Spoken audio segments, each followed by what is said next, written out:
How to sync Gmail contacts to iPhone. Hello everyone, I am Bishaka and welcome to our channel. Now let's get right into the tutorial. Firstly, go ahead and launch the settings application on your device and scroll down to the bottom and you will see the option for apps. Tap on the apps option and then scroll down again and navigate to the mail option and tap on it.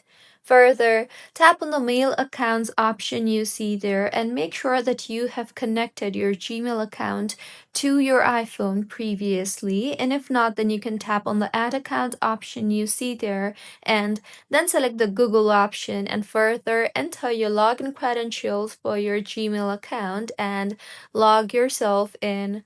Once logged in, tap on the Gmail option you see there and then go ahead and toggle on the toggle button for contacts.